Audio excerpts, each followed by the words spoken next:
नमस्कार दोस्तों, आप देख रहे हैं जागरण जोश और मैं हूं आपके साथ सिमरन राजपाल।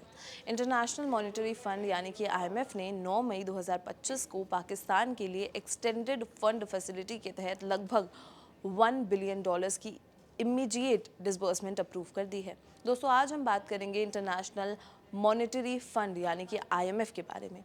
आईएमएफ होता क्या है, इसके मेंबर्स कौन कौन हैं, आईएमएफ सर्विलांस क्या होता है, आईएमएफ मॉनिटरिंग क्यों ज़रूरी है, किस तरीके का फाइनेंशियल असिस्टेंस आईएमएफ देती है, आईएमएफ के फोकस की एरियाज़ क्या हैं और आखिर में आईएमएफ को फंड्स कहाँ से मिलते हैं। तो आपको बता दें कि आईएमएफ एक ग्लोबल ऑर्गेनाइजेशन है जो 191 मेंबर कंट्रीज़ के साथ मिलकर काम करता है ताकि दुनिया भर में सस्टेनेबल ग्रोथ और प्रॉस्पेरिटी लाई जा सके। आईएमएफ का मेन फोकस है फाइनेंशियल स्टेबिलिटी और मॉनेटरी कोऑपरेशन को सपोर्ट करना, जिससे प्रोडक्टिविटी, जॉब क्रिएशन और ओवरऑल इकोनॉमिक वेलबींग इंप्रूव हो।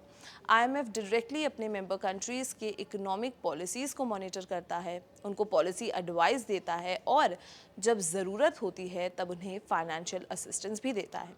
और सबसे इम्पॉर्टेंट बात, आईएमएफ खुद अपने मेंबर कंट्रीज़ के लिए अकाउंटेबल है। चलिए कुछ क्विक फैक्ट्स देखते हैं। सबसे पहले, आईएमएफ में टोटल 191 मेंबर कंट्रीज़ हैं। जब आईएमएफ 1944 में बना तब सिर्फ 44 कंट्रीज़ ने मिलकर एक फ्रेमवर्क स्टैब्लिश किया था जिसका गोल था इकोनॉमिक कोऑपरेशन को बढ़ावा देना। ये सब हुआ ग्रेट डिप्रेशन के बाद।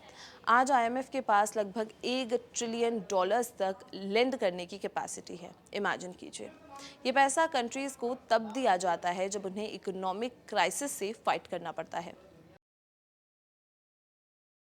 आईएमएफ की एक कोर रिस्पॉन्सिबिलिटी है पॉलिसी एडवाइस देना, जिसे सर्विलांस कहते हैं। इस प्रोसेस में आईएमएफ मेंबर कंट्रीज़ के इकोनॉमिक और फाइनेंशियल पॉलिसीज़ को क्लोजली मॉनिटर करता है। अगर कहीं रिस्क दिखते हैं तो आईएमएफ तुरंत उनको हाईलाइट करता है और पॉलिसी एडजस्टमेंट सजेस्ट करता है। ये सर्विलांस सिर्फ इंडिविजुअल कंट्रीज़ तक लिमिटेड नहीं है, ये ग्लोबल और रीजनल लेवल्स पे भी होते हैं। इससे इंश्योर होता है कि इकोनॉमिक ग्रोथ और साथ ही साथ फाइनेंशियल स्टेबिलिटी बरकरार रहे। आज के इंटरकनेक्टेड वर्ल्ड में कंट्री की इकोनॉमिक प्रॉब्लम दूसरी कंट्री को भी अफेक्ट कर सकती है। इस कारण से आईएमएफ का विजिलेंट मॉनिटरिंग बहुत ज़रूरी है। आईएमएफ की ऑलमोस्ट सभी नेशंस में मेंबरशिप है, जिससे इंटरनेशनल कोऑपरेशन और कोऑर्डिनेटेड रिस्पॉन्सेज पॉसिबल हो जाते हैं। मॉनिटरिंग दो तरीकों से होती है। सबसे पहला है बायलेटरल सर्विलांस, किसी एक कंट्री का एनालिसिस, और दूसरा है मल्टीलेटरल सर्विलांस, ग्लोबल इकोनॉमी का एनालिसिस। आईएमएफ डेवलपमेंट बैंक्स की तरह स्पेसिफिक प्रोजेक्ट्स के लिए लोन नहीं देता। जब किसी कंट्री को फाइनेंशियल क्राइसिस होता है, जैसे कि करेंसी कोलैप्स, डेट डिफॉल्ट या balance of payment issue, IMF उस कंट्री को ब्रीदिंग स्पेस देता है फाइनेंशियल सपोर्ट के थ्रू, ताकि वो अपनी इकोनॉमी को स्टेबलाइज कर सके। इसके अलावा आईएमएफ प्रिकॉशनरी फाइनेंसिंग भी देता है ताकि फ्यूचर क्राइसिस को रोका जा सके। है ना इंटरेस्टिंग? क्राइसिस का रीज़न काफ़ी कॉम्प्लेक्स होता है। ये डोमेस्टिक भी हो सकता है, एक्सटर्नल भी, या दोनों। डोमेस्टिक कॉजेज़ होते हैं poor physical policies, fix exchange rates, weak banking systems या पॉलिटिकल इंस्टेबिलिटी। एक्सटर्नल कॉजेज़ होते हैं जैसे कि natural disasters, commodity price shocks या ग्लोबल इकोनॉमिक शिफ्ट्स। एग्जाम्पल के लिए कोविड-19 एक एक्सटर्नल शॉक था जिसका ग्लोबल इम्पैक्ट सबने महसूस किया। आईएमएफ ने अनप्रेसिडेंटेड फाइनेंशियल सपोर्ट दिया ताकि वल्नरेबल पॉपुलेशंस को प्रोटेक्ट किया जा सके। क्राइसिस अलग अलग फॉर्म में हो सकती हैं। सबसे पहला बैलेंस ऑफ पेमेंट क्राइसिस, जब इम्पोर्ट पे करना मुश्किल हो जाता है। दूसरा होता है फाइनेंशियल क्राइसिस, जब बैंक्स या इंस्टीट्यूशंस इंसॉल्वेंट हो जाते हैं। तीसरा होता है फिजिकल क्राइसिस, जब कंट्री का डेट और डेफिसिट कंट्रोल से बाहर हो जाए।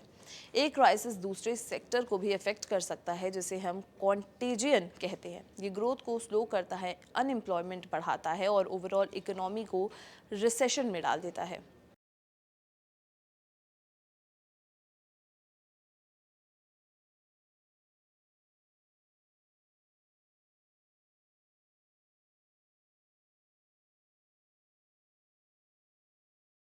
आईएमएफ सिर्फ पैसा नहीं देता बल्कि कैपेसिटी डेवलपमेंट में भी मदद करता है। ये central banks, finance ministries, statistical agencies जैसे कि इंस्टीट्यूशंस को ट्रेन करता है ताकि वो अपने अपने इकोनॉमिक सिस्टम्स को मॉडर्नाइज कर सके।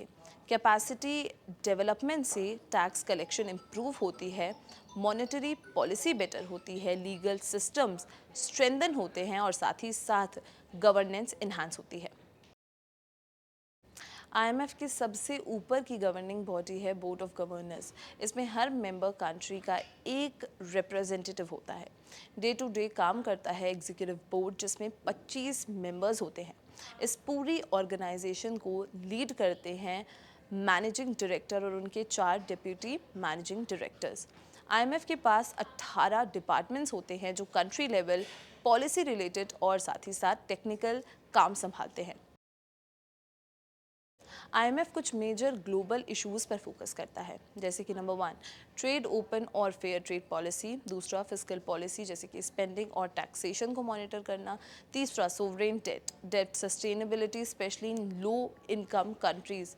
इन टॉपिक्स पे आईएमएफ डिटेल्ड रिसर्च करता है और कंट्रीज को कस्टमाइज एडवाइस देता है। आईएमएफ के पास जो पैसा होता है वो मेनली 3 सोर्सेस से आता है।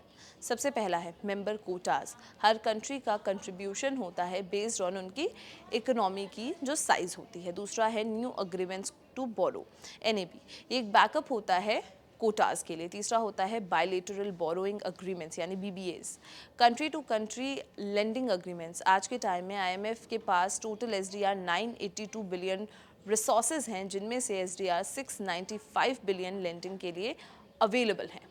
तो आईएमएफ का काम किस तरीके से आईएमएफ काम करता है, ये आपको पता था या नहीं, कमेंट सेक्शन में ज़रूर बताएं। और अगर ये वीडियो पसंद आई हो तो इसे लाइक और शेयर करना बिल्कुल भी ना भूलें। मिलते हैं अगले वीडियो में। नमस्कार।